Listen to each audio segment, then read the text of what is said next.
By the time the string quartet shifted from carols to a jazzy version of Auld Lang Syne, my mother was already on the floor clutching her chest, and my father looked like someone had drained every drop of blood from his body.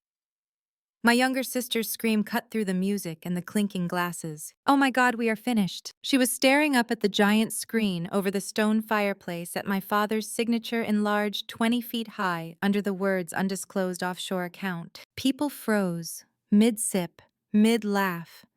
Waiters, holding silver trays of champagne, stood rooted in place. The ballroom of the oceanfront mansion, all glass and marble and garlands, had gone as quiet as a church right before a confession. 3 minutes earlier, my father had been barking into his phone in that controlled, terrifying voice he reserved for contractors and brokers. "Lila, where the hell are you?" I was standing barefoot on a different set of hardwood floors miles away, watching the Atlantic crash against a dark Carolina shore. My champagne flute sat untouched. I answered him slowly, clearly. "Did the family enjoy my gift? My name is Lila Monroe. I am 30 years old and I run a high-end hand-woven textile studio in Charleston.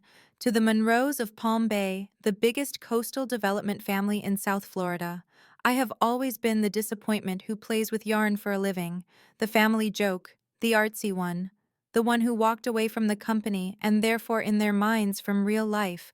What they never understood was that while they were busy building glass towers and beachfront resorts, I was quietly building something too. For 3 years, I had been watching every dollar they tried to hide from me. Every shell company, every convenient restructuring of the family business, every amended will that somehow never seemed to make its way to my inbox. And it all led to that wooden box that had been delivered to the Monroe Christmas Eve Gala at exactly 11:30 in the evening. The box that made my little sister shriek made my mother crumple like tissue paper, and made my father finally understand what it felt like to be excluded. That night began 10 days earlier with a text message that looked for a second like hope. "If you have ever been the odd one out in your own toxic family, the child who never quite fit the mold, no matter how hard you tried, you might see yourself in this story. You might even wonder what kind of revenge would be enough to balance a lifetime of favoritism, manipulation, and betrayal. Keep listening, because even now, I still cannot believe what I actually did." My mother's text came while I was standing over a loom, fingers sore from tying knots, an audiobook about some faraway mystery murmuring in the background. "Come home early for Christmas, Leela. This year's gala is going to be our biggest yet. I need you here." She had added a red heart and a little Christmas tree, as if pixels could erase decades of being treated like the spare child. The studio around me smelled like wool and cedar. Sunlight slanted in through the tall warehouse windows, catching dust motes in the air and making my latest tapestry glow. It had taken me almost a decade to build this place, to turn my so-called hobby into a company with actual clients and real waiting lists. In my corner of Charleston, people called me a designer, an artist. Back home in Palm Bay, my parents still referred to it as that little craft thing. I stared at the screen. Maybe I thought this was an attempt at a truce. Maybe the Christmas gala, with its white tie guests and endless fundraising speeches, would be different this year. Fewer backhanded comments about how my older brother, the company president, was the real success story. Fewer digs from my sister about my thrift store dresses and my refusal to marry some banker my father approved. Maybe. So I did what daughters do when they are starved for any sign of approval. I said yes. I packed a soft leather duffel with a few dresses, my favorite jeans, and a sweater my grandmother had knitted years before she passed away. I wrapped the gift I had made for my father, a black and indigo wall, hanging threads, hand-dyed with indigo and walnut, the pattern echoing tides and storm clouds. I had woven it with him in mind, imagining him finally standing still in front of something I made and truly seeing it. The flight from Charleston to Palm Bay was short. By late afternoon, a rideshare was bumping over a bridge lined with palms wrapped in white lights. The Monroe estate sat at the end of a private causeway, looking less like a home and more like a boutique resort. 3 stories of glass and limestone balconies wrapped in evergreen garlands, the Atlantic rolling in slow, heavy waves behind it. Even from the car window, I could see preparations in full swing.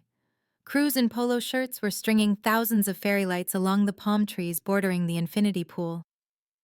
A temporary glass pavilion was being erected on the lawn, big enough to hold several hundred donors and developers.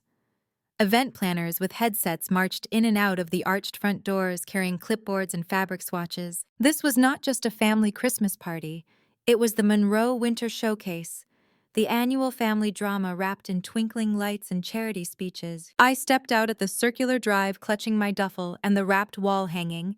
The front doors opened before I could ring the bell. Miss Lila, Gloria, the housekeeper who had practically helped raise us, stood there in a navy uniform, her dark hair streaked with more silver than I remembered. She pulled me into a quick hug that smelled like lemon cleaner and cinnamon. "Look at you. Charleston agrees with you," she said softly, eyes shining in a way my mother's rarely did. Come in, come in. Your mama is in the back with the planner." Inside the house was both familiar and strange. New abstract art hung where my childhood photos used to be. The marbled entryway now featured a massive crystal chandelier that looked like frozen rain. Every surface gleamed. The air was scented with pine and something buttery baking in the kitchens. We walked down the hallway lined with family photos, only now most of the frames showed my brother shaking hands at ribbon cuttings, or my sister posing in designer dresses on some rooftop. The few pictures of me were old, tucked in corners. Me in paint-stained overalls at 17. Me at some cousin's wedding, holding the bouquet, but not the spotlight. My mother swept in from the patio. A moment later, tablet in hand, a fitted emerald dress hugging her in all the right places. Her blonde hair, courtesy of an expensive colorist, fell in a perfect smooth wave. "Lila, darling, you made it?" She kissed the air near my cheek, then stepped back to look me over like a home she was staging for sale. "You look casual," she said, lips tightening for a second. "We will find something appropriate for the gala. Guest suites are ready in the West Wing. Your old room is being turned into a wellness studio. We simply needed the space." My childhood bedroom, the one with the yellow walls, I had painted myself the corkboard still full of old sketches when I left. I swallowed. "Of course, that makes sense." I held up the wrapped wall hanging. "I brought something for Dad. I thought maybe he could see it before everything gets crazy." She barely glanced at it. "He is in the library with Adrian and the kids going over numbers for the year-end speech. Do not stay long. Okay, we need to keep his stress down." Stress. My father's favorite word. I nodded and walked down the hallway toward the mahogany doors of the library. Light spilled through the crack, along with the low rumble of men's voices. I raised my hand to knock, then froze when I heard my name. "Lila needs to face reality." My father said, his tone flat. "That weaving hobby of hers is not bringing in more than a few thousand a month, if that. We are doing this for her own good." The wall felt suddenly very solid against my shoulder. I stood still, heart pounding. Through the gap I could see them. My father, Daniel Monroe, in a navy blazer, hair more silver than I remembered, leaning back in a leather chair. My mother perched on the arm-legs crossed tablet, balanced on her knee. My older brother Adrian, mid-30s and already president of Monroe Coastal Holdings, flicking through charts on a laptop. My sister Tessa, a few years younger than me, and supposedly the legal genius of the family, scrolling her phone while pretending to listen. And across from them a stranger in a dove-gray suit, a stack of folders in front of him. "The timing is perfect," Adrian said. "Christmas Eve. The entire family here. All the donors, all the partners. Dad gives the usual speech about legacy, family, gratitude. Then we pivot. Present her with the proposal. Entry-level branding role at the company. Respectable salary benefits. She signs the release regarding the trust in front of everyone. Make it a moment of rebirth." Mother nodded, eyes bright. "Exactly. We frame it as a gift, not an ultimatum. We talk about how worried we have been watching her drift, how unstable artists' lives can be. We bring her back into the fold." The man in gray cleared his throat. "Financially, the structure is airtight. Based on her reported income and the size of her studio lease, she is scraping by on maybe $35,000 a year. If that compared to a corporate track and a guaranteed salary in the mid-70 range, she would be foolish to refuse." He flipped to another page. "The other matter is proceeding as planned. The family trust assets have been moved into the new holding vehicle by the islands." Once she signs this relinquishment, there is no way for her to challenge the allocations. The offshore accounts will be insulated from any potential claim. Tessa laughed a short, sharp sound. Insulated from Lila, you mean? We all know she is the one who might have a meltdown about fairness and run to some lawyer. I still cannot believe she once asked if the inheritance would be equal. She spends her days knotting rugs while we carry the company, and she expects the same slice. Heat rose in my face. The man in gray turned another page. The amended will and the revised estate planning documents are ready for signature. Once they are executed, her name will be removed from the primary trust in favor of the business continuity plan. I would suggest doing that before the end of the year. My father exhaled. Good.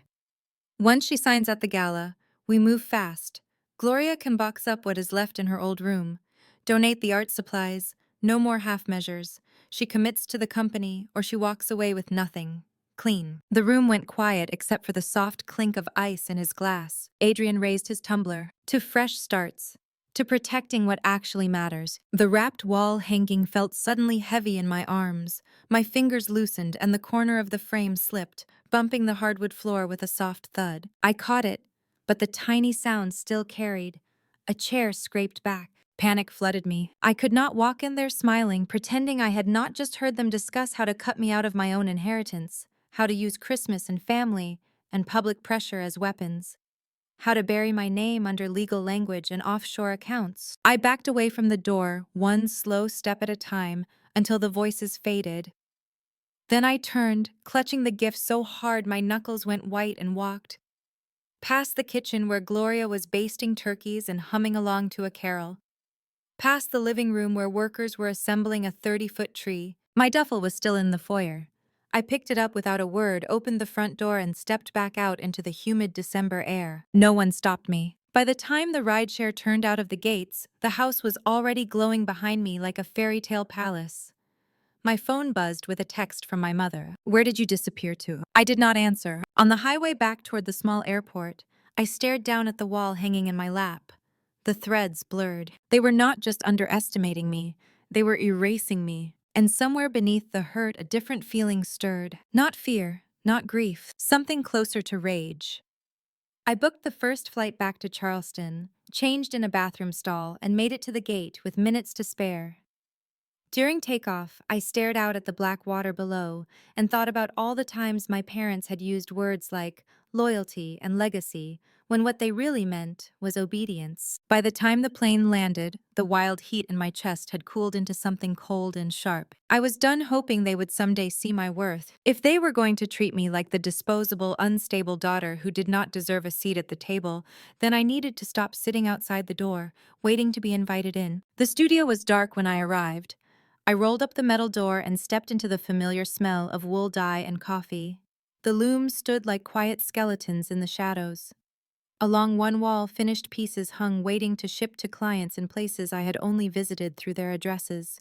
A brownstone in Brooklyn, a modern house in Seattle, a boutique hotel in Lisbon. People all over the world had decided my work belonged in their homes. My own family had decided I did not belong in my own legacy. I went straight to the storage closet at the back, moved a stack of boxed yarn, and pulled the small fireproof safe out from behind it. The combination dial clicked under my fingers. 3 years earlier, after a tax season nightmare when my father's office somehow misplaced some trust paperwork I needed, I had made a choice. A choice born from suspicion and the quiet advice of a gallery owner who had seen too many artist families implode over inheritance and wills. I had hired a forensic accounting firm in Raleigh, recommended by one of my collectors, a woman whose ex-husband had tried something similar. We had arranged an agreement so quiet, even my own attorney had raised an eyebrow. Every time a document related to the Monroe family trust, the Monroe companies, or any amendment mentioning my name passed through certain systems, a copy appeared eventually in my secure digital folder. Bank transfers, corporate restructuring memos, drafts of wills, emailed notes between Adrian and various advisors with subject lines about optimizing distributions. I had not understood every line, but I understood the pattern. Over 3 years, the pattern had become clear. Money that was supposed to remain in a shared inheritance had flowed into entities where my name had vanished. Shares had been shifted. Valuations manipulated, all under the guise of protecting the family business. Protecting it from whom? From me, the one child who had walked away and therefore could not be trusted. Inside the safe, 3 thick folders waited. One was labeled trusts and wills, another offshore accounts, the third internal memos. On top of them sat 2 small encrypted drives, a card with a passphrase written in my own handwriting, and a printed timeline covered in my red ink scribbles. My hands still shook as I carried everything to the long work table in the studio, the one usually covered in fabric. Tonight it became an evidence board. I laid out bank statements that showed regular transfers of large sums out of the primary family accounts into a holding company named after some meaningless shell. That company, in turn, had wired chunks of cash to accounts in island banks, famous for their secrecy.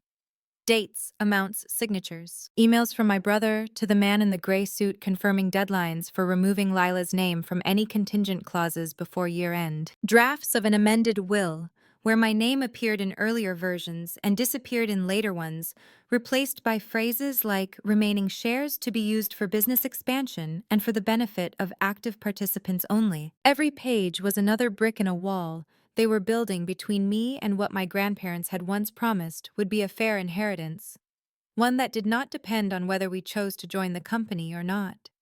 My grandmother had told me that herself, her weathered hand covering mine the last Thanksgiving before she died. You will have your share no matter what you choose. That is what makes it a gift, not a leash, she had said. Her voice echoed in my memory as I flipped through the documents. Somewhere along the way, my parents and siblings had decided her word did not matter, that the will she wanted could be redrafted, rephrased, reshaped into something that suited them better. They thought I would walk into a glittering ballroom on Christmas Eve, overwhelmed, emotional, and desperate for approval, and sign away my rights in front of 100 witnesses smiling through my humiliation. They thought I was still that girl who would trade her self-respect for a place at their table. They were wrong. My phone buzzed on the table. A name flashed across the screen, Maya. Maya had been my roommate in college and was now a tax attorney in a mid-sized firm in Charlotte. She was one of the first people who ever told me my textiles were not just cute, but compelling. She had also been the one to introduce me to the forensic accountant when I had confessed my worries about the family business and hidden money. I answered on the second ring. Tell me everything she said, skipping hello? I did. I told her about the conversation in the library, about the plan to coerce me into signing during the gala, about the mention of offshore trusts and amended wills. She listened without interrupting, then exhaled. Okay, you still have those files. I looked at the table. All of them. Good. We are going to make a list of what is missing, and then we are going to decide how loud you want to be. Leela, this is not just family drama or betrayal over an inheritance. This is fraud. Possibly tax fraud. Possibly worse. And right now, they think you are naive enough to walk into a trap. Something inside me snapped into focus. What if I am the one setting the trap? She was silent for a heartbeat, then laughed low and delighted. Now you are speaking my language. Brew some coffee, I will clear my morning and drive down at first light. And Lila, yeah, whatever they have led you to believe, you are not powerless here. Not anymore. After we hung up, I made coffee strong enough to keep a person awake for days and started organizing. The clock over the door crept past midnight, then 1, then 2. By dawn, when the first pale light filtered through the frosted windows, the table was covered in neat stacks of paper. A preliminary story was taking shape, a story of a family business that had turned toxic parents who had used their children as chess pieces. Siblings who had embraced the injustice because it benefited them. A secret set of accounts meant to keep one daughter excluded, and I had a decision to make. I could take these files quietly to a judge, to the tax authorities, to a lawyer, and let the process crawl along behind closed doors. Or I could hold up a mirror to the Monroes in front of every person whose opinion they cared about. I could turn their own love of spectacle and appearance into a weapon. I stared at the blank sketch pad on the table, then picked up a pencil. If they wanted a show on Christmas Eve, I thought I would give them one they would never forget.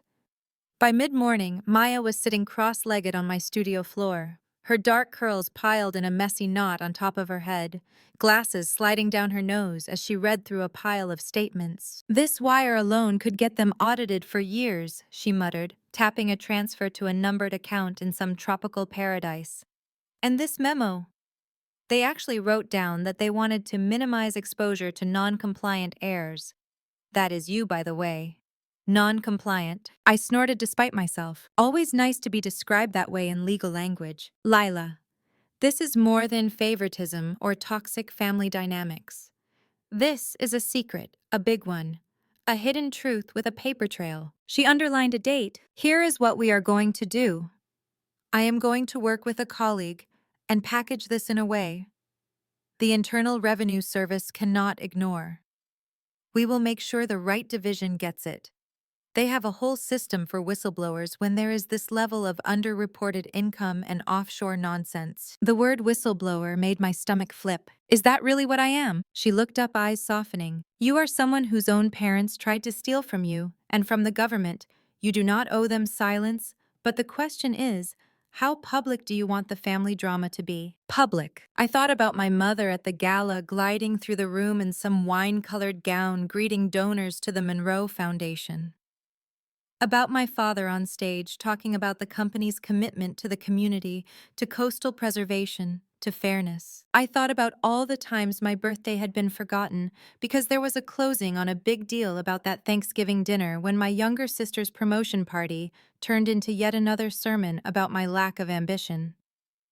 About the day they told me my art was lovely but impractical, that real adults joined the company and helped grow the family business. I thought about being excluded from meetings, about never being invited to sit in on discussions about the will, about my grandmother's trembling hand signing something in her final year while my mother stood over her shoulder. Then I thought about the women who came into my studio, who told me stories about their own families while they ran their hands over my tapestries, women whose brothers had taken over the family farm and left them with nothing.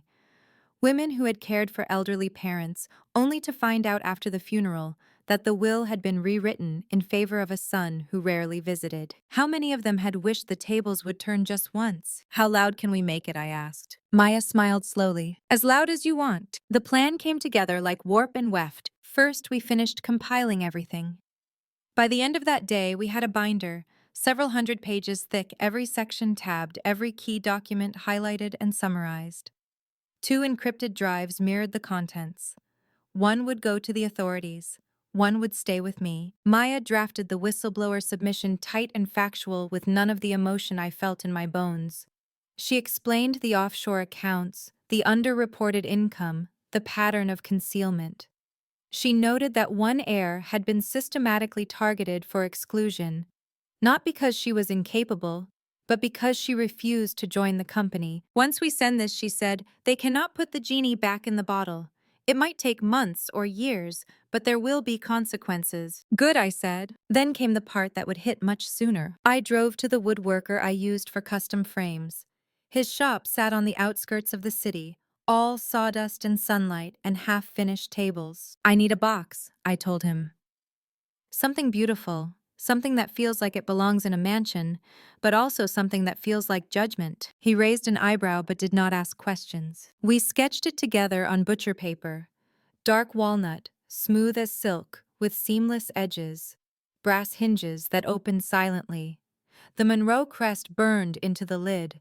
The same emblem that appeared on all the company letterhead, on the signs outside their developments, even on the napkins at their events. Inside the box would be lined with deep blue velvet, a recessed well for the binder, 2 small compartments for the drives, a narrow slot for a single sealed letter. He promised it in a week. I paid him up front. That night, I sat at my kitchen counter with thick cream stationery and my favorite fountain pen.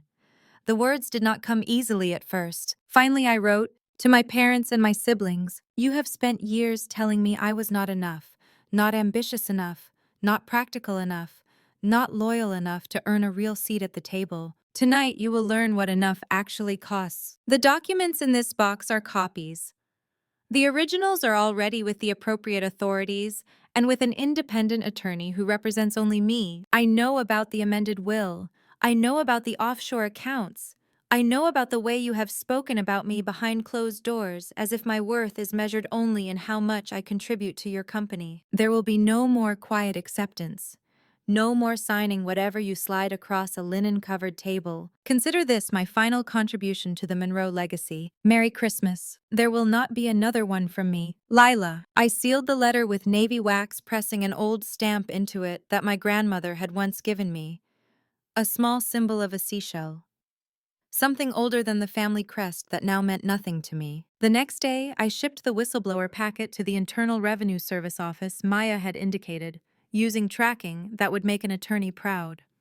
Then I delivered a duplicate set to a lawyer in town who specialized in trust disputes, along with a retainer that used up most of my savings but felt like insurance. By the time the wooden box was finished heavy and smooth under my hands, the quiet part of the plan was already in motion. The loud part would arrive on Christmas Eve, carried through the Monroe mansion doors by a uniformed courier right into the heart of the family business they had chosen over me. All that remained was to decide where I would be when it happened. I could have stayed in Charleston alone, hiding from the fallout and scrolling through social media for glimpses of the disaster. But I had spent enough holidays feeling excluded while my parents staged perfect family photos for the company newsletter. So I wrote a message to the group chat I had with 3 of my closest friends, women who had bandaged me through breakups, through career setbacks, through those long, aching nights after family confrontations. I typed, "Need a place to be on Christmas Eve that is as far from Palm Bay as possible, at least spiritually. Somewhere with a view, I will cover everything." They responded within minutes. Sophie, a photographer who lived for road trips, wrote, already on it, "Remember that cottage on the Outer Banks I sent you last month? The one with the wraparound porch and the ridiculous fireplace?" Elena chimed in, "I can drive from Raleigh. I will bring wine, dessert, and every board game known to humankind." Grace added, "If this is about your family again, I vote. We create new traditions this year. Revenge and chosen family Christmas." Within an hour, the cottage was booked for 4 nights under my name.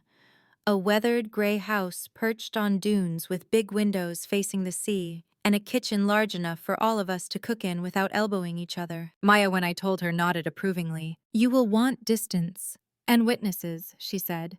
"People who can remind you that you are more than this family drama, even in the middle of your very cinematic revenge." Her words made me laugh, but she was not wrong. The days leading up to Christmas blurred into last-minute weaving deadlines, trips to the wood shop, and meetings with my lawyer.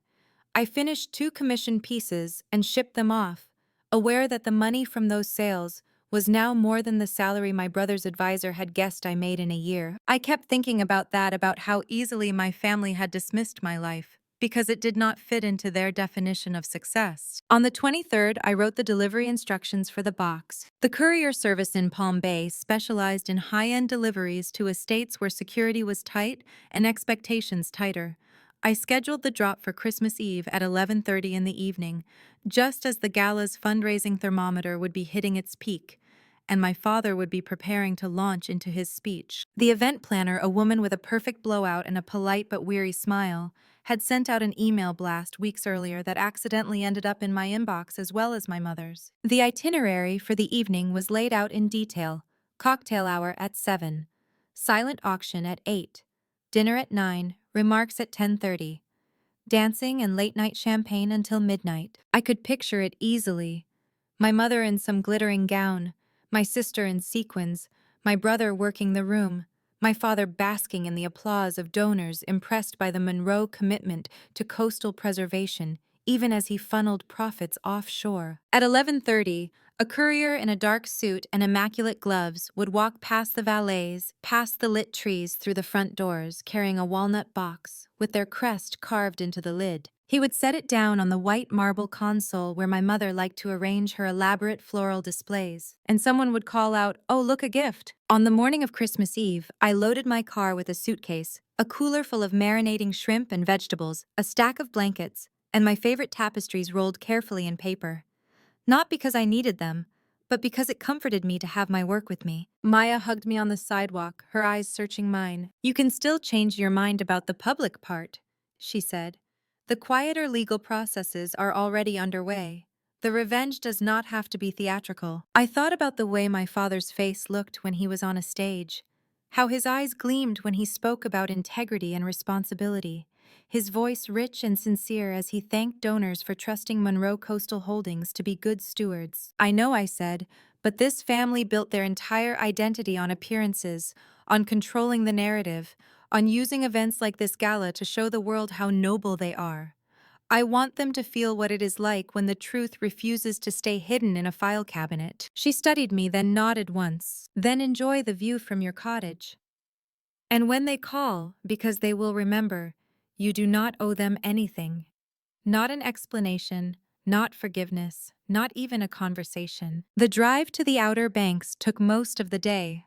The sky was a soft, pale blue. The trees bare. I crossed bridges over sound and marsh, past houses decorated with inflatable Santas and string lights that flickered in the gray light. The cottage was even lovelier than the listing had promised. Weathered wood, big porches, windows that looked like they had been designed with painters in mind. The sand dunes rose and fell between the deck and the water. The ocean beyond was wild and slate-colored. Inside, the place smelled faintly of salt and lemon. There was a fireplace the size of my studio's doorway, a long farm table, and enough quilts to keep a small army warm. Sophie arrived first, hauling in camera bags and a cooler. Elena followed with a crookedly wrapped pile of gifts and a box of wine glasses that clinked ominously.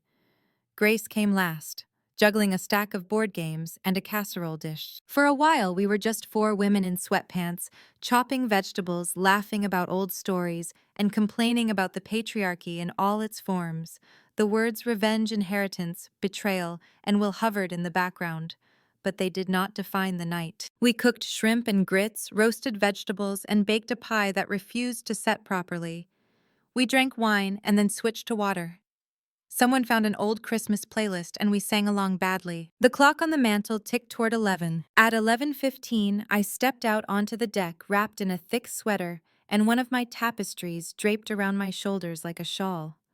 The wind was cold, but the sky was full of stars. Somewhere hundreds of miles south at that moment, the Monroe mansion was shining as if nothing in the world could touch it. Somewhere a courier was parking in the circular drive and lifting a walnut box out of the back seat. My phone lying on the small table by the deck chair was very, very still. I watched the dark line where the ocean met the sky and waited. The first call came at 11:53. I saw the name on the screen glowing in the dark, Tessa. The photo was an old one from before the distance between us had become a canyon. She was laughing at the beach, sunglasses on, hair wild in the wind. I let it ring. The sound seemed to echo against the waves. When it went to voicemail, a new notification popped up. One missed call. Adrian's name flashed next. Decline. Then my mother's listed simply as Mom with a picture from a charity luncheon where she had insisted we all wear matching navy. Decline. It felt like a strange, quiet kind of revenge to press that red button. To refuse to respond to people who for my entire life had expected me to jump when they called. My father's name appeared last, no photo. Just Dad. I stared at it for a moment, then tapped accept and put the phone on speaker, setting it on the small table so that Sophie and Elena, who had slipped out onto the deck, could hear Grace hovered in the doorway, eyes wide. Lila, what have you done? His voice was not calm. It was ragged, torn through with panic. Behind him I heard chaos. People shouting, someone crying. The muffled boom of music cut short mid-song. I answered with a question of my own. Did you like the box? In the background, my sister's voice rose high and cracked. We are ruined. Do you understand? You psychotic, jealous little witch, you have destroyed everything. My mother's sobs layered over her words. Baby, please. We can fix this. We can tell them it was a misunderstanding, a prank. We can spin it. Just tell everyone it was doctored. You know how these things are? People will believe whatever we say if we say it together. Adrian's tone was colder, almost eerily calm. You have no idea what you have stepped into. Lila, there are lawyers who will bury you, judges who will not look twice at this. You think the Internal Revenue Service cares about your little tantrum? We will have the best counsel money can buy. All you have done is embarrass yourself and this family. Take this down now. He said the words as if there were still a way to stuff the papers back into the box, the images back into the brains of the people who had watched them cycle across the giant screen. As if I had not already sent the originals far beyond his reach. My father cut in again. Listen to me. We will offer you a settlement. A generous one. We can adjust the will, you can have a lump sum, and in exchange you retract everything. You sign a confidentiality agreement, and this goes away. Name your number. 10,020,000. We can find a way. The old me would have felt the temptation like a physical pull. Money, security, an easier path. The woman standing on that deck, wrapped in her own work against the cold, felt something very different. I looked out at the dark ocean. Let the roar of the surf steady my heartbeat and spoke. No. The word landed like a stone. There was a pause as if they could not quite believe I had said it. No. My mother repeated, incredulous, Lila. Be reasonable. This is not just about us. This is about the company, about jobs, about charity projects. Think about the Coastal Restoration Fund, the scholarships. Do you want to be the reason all of that disappears over some misunderstanding about a will? I almost laughed. A misunderstanding. Is that what we are calling secretly rewriting the will to cut me out because I did not join your company? Is that what we are calling funneling money offshore and hiding it from the Internal Revenue Service? Is that what we are calling 3 years of memos and transfers and documents? My voice shook, but I kept going. You have all talked about me as if I am unstable, irresponsible, ungrateful, as if the only thing that matters is whether I sit in your boardroom. You plan to humiliate me in front of everyone on Christmas Eve to force me to sign away my rights with a smile? You built a toxic family machine and expected me to keep feeding it. You do not get to play the victims now. There was a rustle as if someone had put the phone on speaker on their end as well. I pictured the four of them huddled in some side room, the party outside in shambles. Lila, my father said, his voice dropping into that low, dangerous register. Think very carefully. You will regret this for the rest of your life. Families fight. Families sue. Families make up. But what you have done tonight, there is no coming back from this. He meant it as a threat. It felt like a promise. I know I said that is the point. In the background, I heard my sister shout something about hell and karma. My brother curse under his breath. My mother wail about never meeting future grandchildren. I let them talk until the words blurred into noise. Then I spoke one last time clearly. This is the last conversation we will ever have. The authorities have what they need. Your partners and donors have enough to make their own choices. I am done being your scapegoat, your bargaining chip, your excluded child. From this moment on, you are strangers to me. Strangers do not get access. Strangers do not get explanations. Strangers do not get second chances. I ended the call. The screen went dark. I powered the phone off completely. Then, breathing slowly, pulled the back off and removed the tiny card that tied it to my number. It was such a small piece of plastic considering how much control they had wielded through it over the years. All the urgent texts, all the guilt-ridden calls. I flicked the card over the deck rail. It landed in the sand below with a soft, muffled sound and vanished. Behind me, someone sniffed. Grace stepped forward first and wrapped her arms around me. Tapestry, and all Sophie and Elena followed, until I was sandwiched between three women who had never once made me feel like my worth depended on a last name or a balance sheet. Inside the cottage, a clock chimed midnight. Outside, the ocean kept rolling in, indifferent to the drama playing out down the coast. "Happy Christmas," Sophie murmured, "to new traditions." We went inside, lit the fire, and poured more wine. Later, when we finally slept, it was to the sound of waves and the soft crackle of embers, not the hum of a mansion full of secrets. Somewhere in Palm Bay, the Monroes were staring at a pile of papers that refused to be unseen. Somewhere in a government office, a packet with my name on it was beginning its journey across someone's desk. And for the first time in my life, I did not fall asleep dreading the next family confrontation. I fell asleep wondering what my life might look like without them in it at all. The first official notice went out a few months later. By then, the story of the Christmas Eve Gala had spread far beyond Palm Bay. A staff member had filmed the moment the documents flashed onto the giant screen, their phones shaking as gasps rippled through the crowd. The clip had found its way to a gossip site, then a local news station, then a national business blog. The headlines varied. Coastal development royalty exposed in holiday scandal. Daughter blows whistle on family company at Christmas gala. Inheritance offshore accounts, and a very public betrayal. People debated online whether I was a hero or a monster. Some called it sweet revenge. Others thought I had gone too far. I stopped reading the comments after a while. I focused instead on my weaving on the women who came into my studio with their own stories of family drama, of wills and favoritism and manipulation. A grandmother cut out in favor of a second wife, an aunt who raised her nieces only to be excluded from the will, a brother who got the company while his sisters were handed a handful of sentimental trinkets. They bought tapestries and rugs and wall hangings with patterns that looked like tides, turning tables, flipping knots, loosening.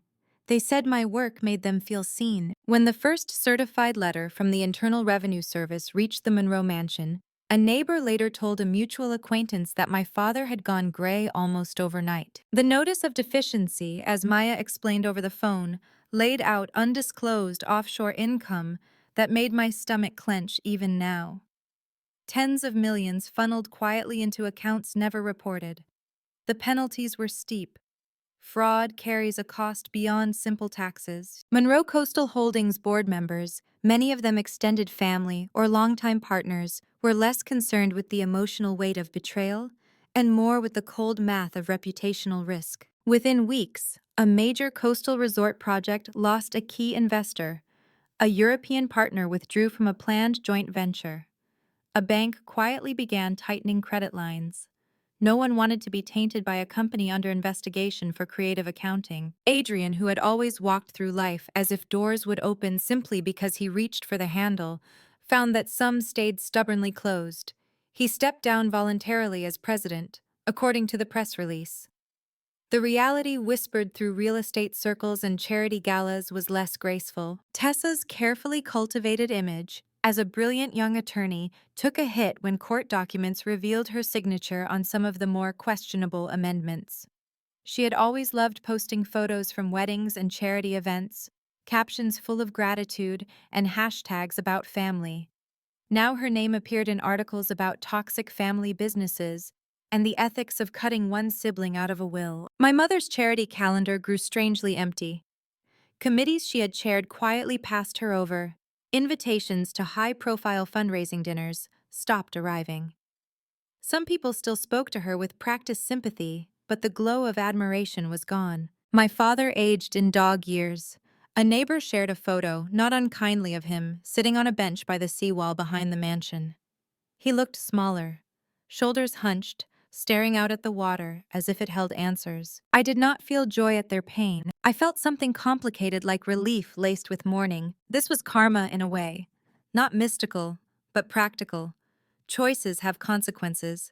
When you choose secrecy over transparency, control over collaboration, betrayal over trust, those choices eventually show up in ledgers, in courtrooms, in headlines. The real twist came from an unlikely source. My grandmother's sister, Irene, lived in a modest house inland far from the coast. She had never been impressed by marble floors or ocean views.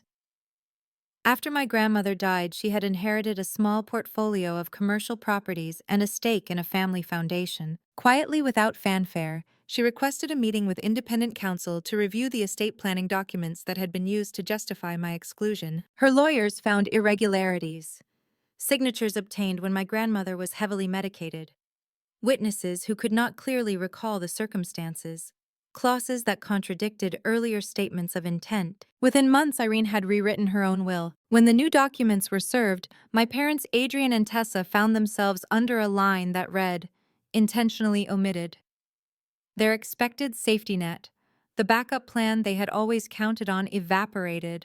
The commercial properties and the remaining foundation assets were redirected. Some went to distant cousins who had never used the word failure to describe a child who chose art.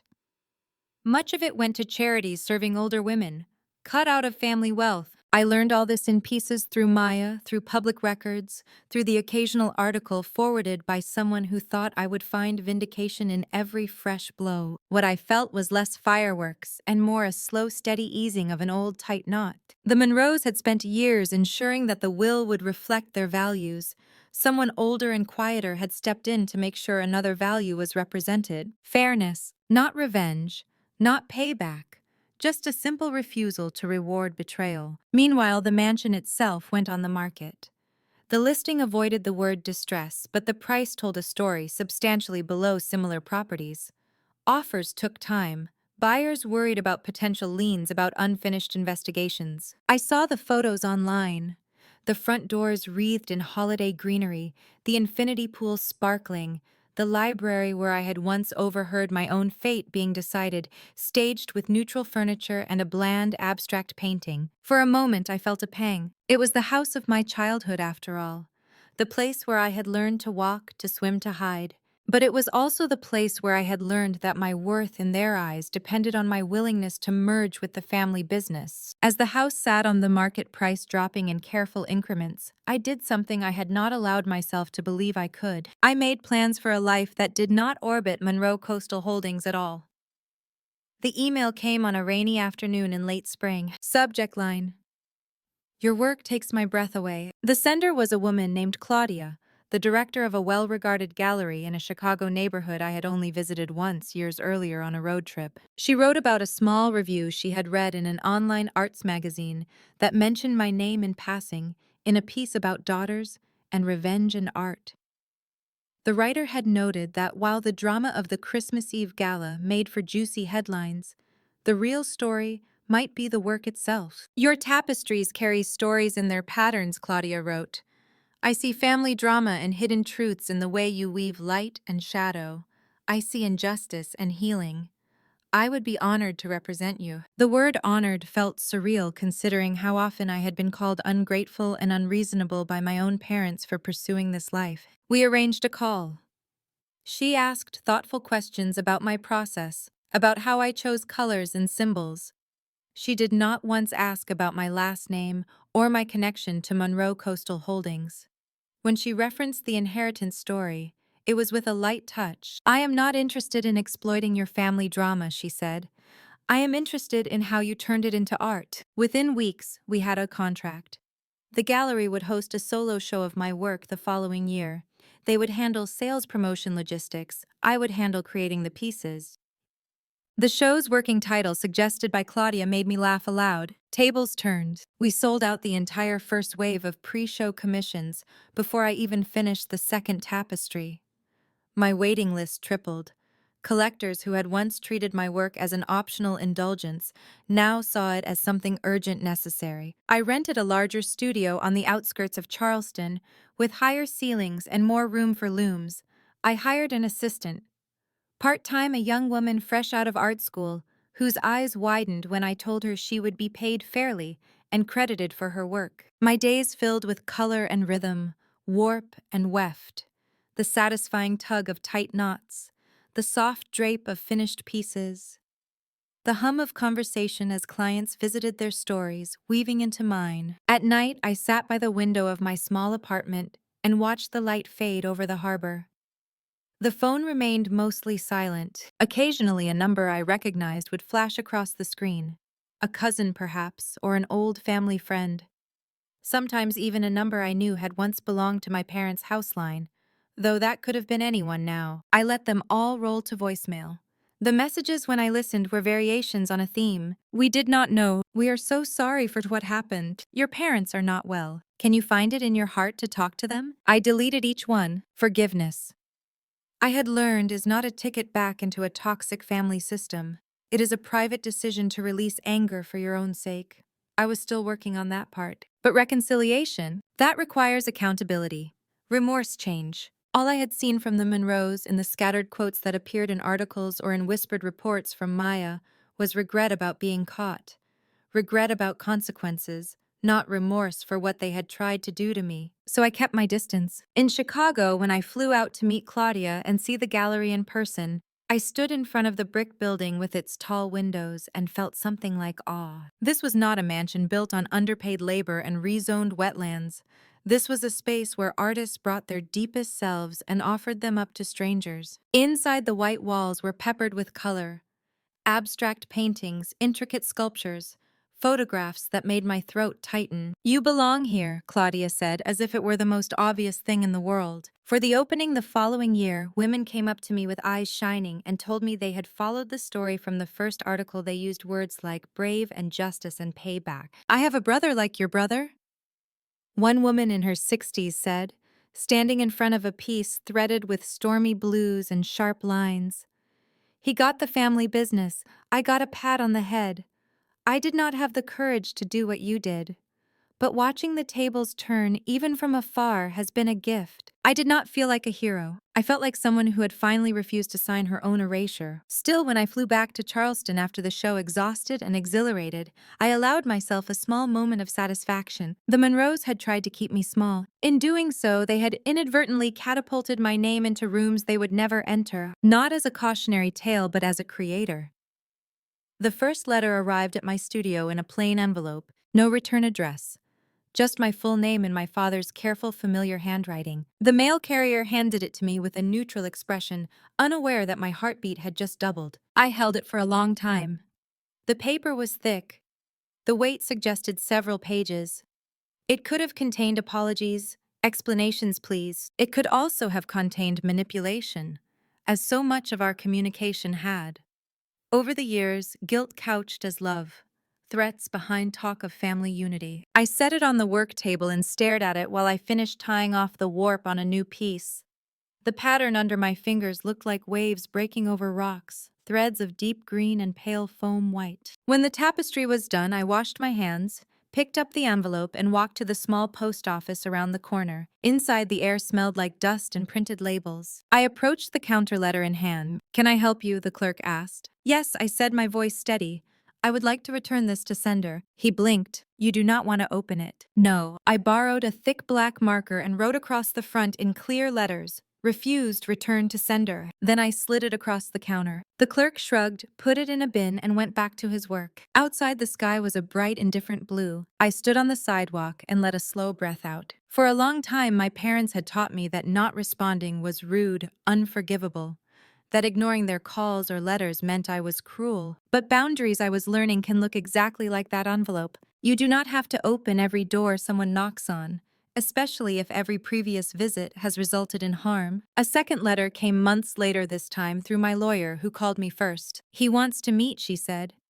"He says he is willing to sign away certain claims if you will sit down and talk family to family instead of across conference tables." "What does he actually want?" I asked. "To feel better about himself," she said dryly.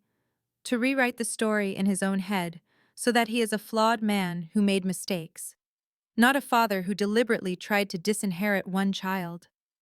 Lila, from a legal standpoint, there is nothing at this point that meeting him would gain you. From an emotional standpoint, only you can answer that. I imagined sitting across from him in some neutral office, the deep voice that had once read bedtime stories now explaining offshore accounts, the eyes that had lit up when Adrian won an award now searching my face for absolution. I imagined him saying words like "I am sorry," but surrounding them with justifications. I imagined leaving that room feeling wrung out and doubting myself the way I had after so many childhood confrontations. "I think the story in his head is not my responsibility," I said finally. "Then I will respond accordingly," she said. No more letters came for a while. At holidays, I made new rituals. On Thanksgiving, instead of sitting at a long, glossy table while my mother compared promotions and mortgages, I hosted a potluck at the studio. Friends brought dishes from family recipes.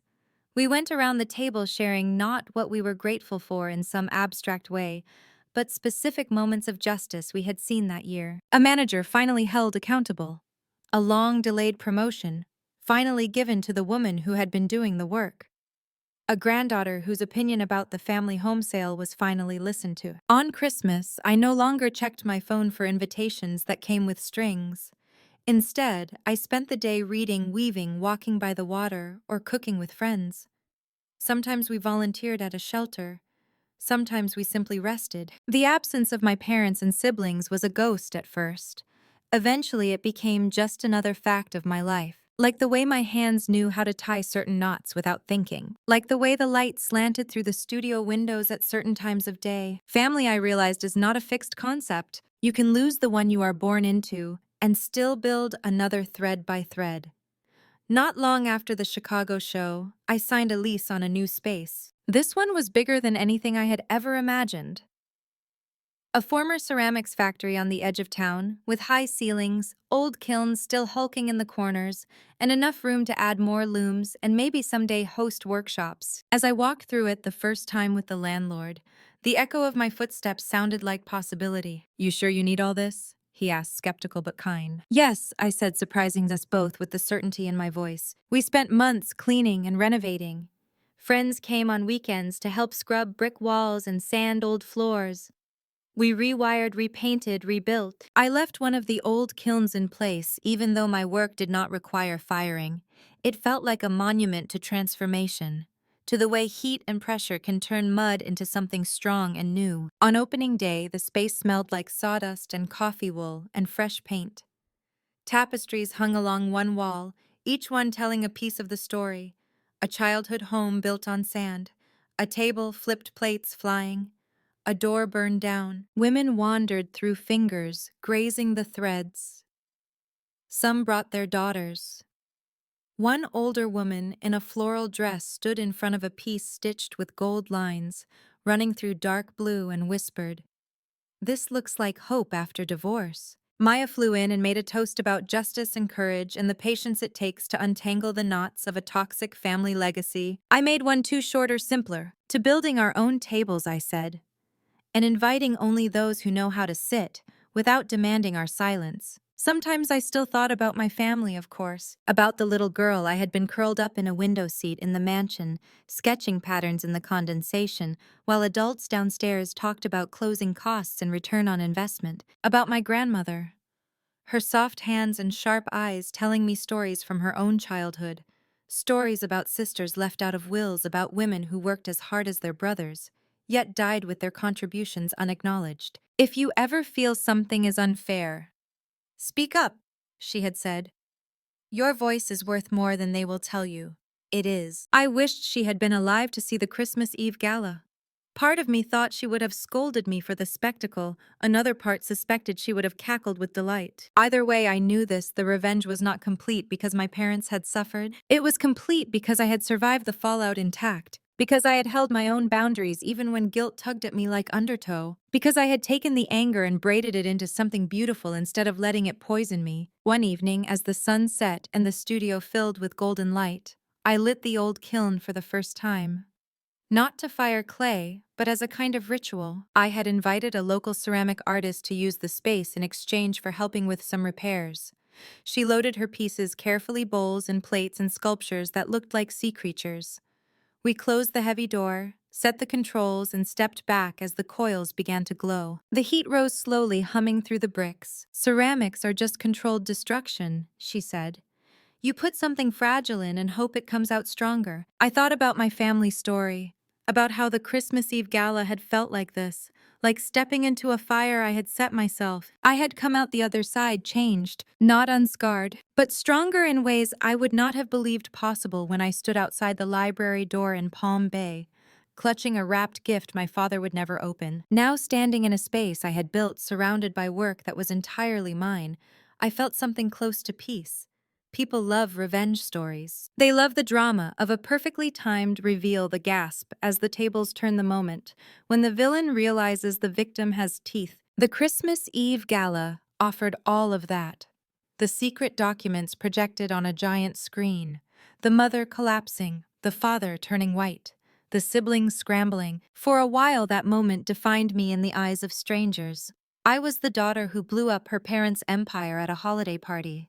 The whistleblower, the avenger. But justice, I have learned, does not only happen in big cinematic flashes. It happens in the small, quiet choices you make afterward, in choosing not to answer late-night calls from people who only reach out when they are in crisis, in refusing to sit at a table where your pain is minimized and your boundaries are mocked, in deciding that your healing is not contingent on whether the people who hurt you ever understand what they did. Justice looked like redirecting the energy I had once spent trying to win my parents' approval into my work, my friendships, my community. It looked like teaching a weaving workshop to a group of women in their 50s and 60s who had always wanted to try something creative, but had been told their whole lives that their value lay in how well they supported others. As they fumbled with threads and laughed at themselves, stories spilled out. My brother got the farm.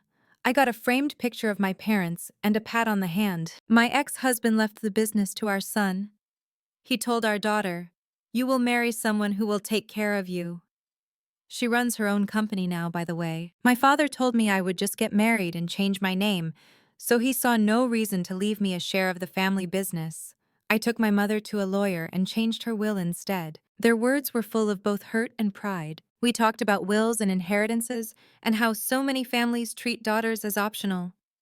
About the ways favoritism corrodes relationships, how toxic family patterns can ripple through generations. We also talked about therapy, about community, about finding chosen family when the one you are born into turns on you. Revenge, I told them, does not have to be as dramatic as a Christmas Eve confrontation.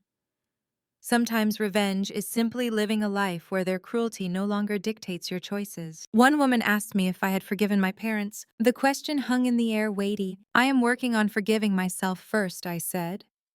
For all the years I believed their version of me. For the times I stayed at that table long after it was clear they were never going to serve anything but resentment. Forgiveness, if it came, would be for my sake, not as a gift to them. It might look like waking up one day and realizing I no longer replayed certain scenes in my head. It might look like remembering my childhood without flinching. It would not, I knew, mean inviting them back into my life. Holiday seasons still carried a sting sometimes. When carols started playing in stores, I would find myself transported back to that night. The glint of crystal, the smell of pine, the crackle of shame and fury in the air, my sister's scream, my mother's collapse, my father's voice promising money in exchange for silence. Then I would bring myself back to the present, to the warmth of my studio, the chatter of clients, the hum of a life I had built on my own terms. Justice, I realized, is rarely about making them feel what you felt. It is about making sure you never have to feel that way again, because of them. Sometimes I imagine my parents stumbling across one of these videos. Maybe my mother, sitting in a smaller, less glamorous house, now scrolling late at night, finds a thumbnail that reads something like, "My parents hid the real will." I turned the tables at Christmas. Maybe my father, visiting some acquaintance who still has cable news on in the background, sees my face flash across the screen while a host talks about inheritance, betrayal, and payback. Maybe they hear my voice telling this story from beginning to end. I wonder what they would feel. Rage, probably. Embarrassment. A renewed sense that I have aired dirty laundry and therefore am the true villain. I doubt they would sit there and think we did this. If you are listening and your story sounds uncomfortably familiar, I want to say this clearly. You are not crazy for feeling the injustice in a will that favors the children who stayed close to the family business and punishes the ones who chose their own path. You are not ungrateful for wanting fairness when you have given time, love, and labor to a family that treats you as an afterthought. You are not selfish for drawing boundaries with parents or siblings who use money, inheritance, or access to grandchildren as tools of manipulation. You do not have to burn down a Christmas Eve gala to reclaim your power. You can start smaller. With a conversation with a lawyer, with a phone call to a therapist, with a quiet refusal to sign something you have not fully read, with a simple, steady no. You can also, if the situation calls for it, go bigger. You can report fraud. You can challenge a will.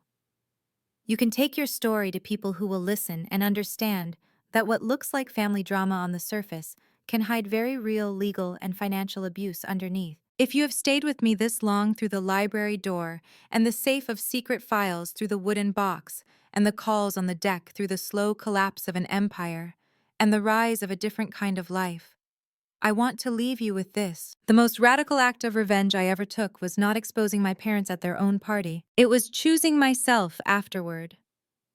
Choosing to build a life where their approval no longer held the power of a judge's gavel. Choosing to give love to the little girl inside me, who used to sit alone at Thanksgiving dinners, wondering what she had done wrong. Now, when I stand in my studio and watch older women run their hands over my work, when I hear their stories and see their eyes fill with recognition, I feel a different kind of satisfaction. Not the sharp, hot thrill of payback, the deep, steady warmth of knowing that my survival, my refusal to disappear, might help someone else choose themselves too. So if you are listening and you have your own story of betrayal, inheritance, wills, and toxic family manipulation, tell it. Tell it in a comment, in a journal, to a friend, to a therapist, to a lawyer, to a judge, to a camera. Your voice is part of the record now. If you want more stories like this, more tales of tables turned, karma catching up, and women refusing to be written out of their own lives, stick around. Like, subscribe, share this with someone who needs to hear that they are not alone. And remember, you do not need their table. You can build your own. And invite only the people who know how to sit without demanding that you disappear.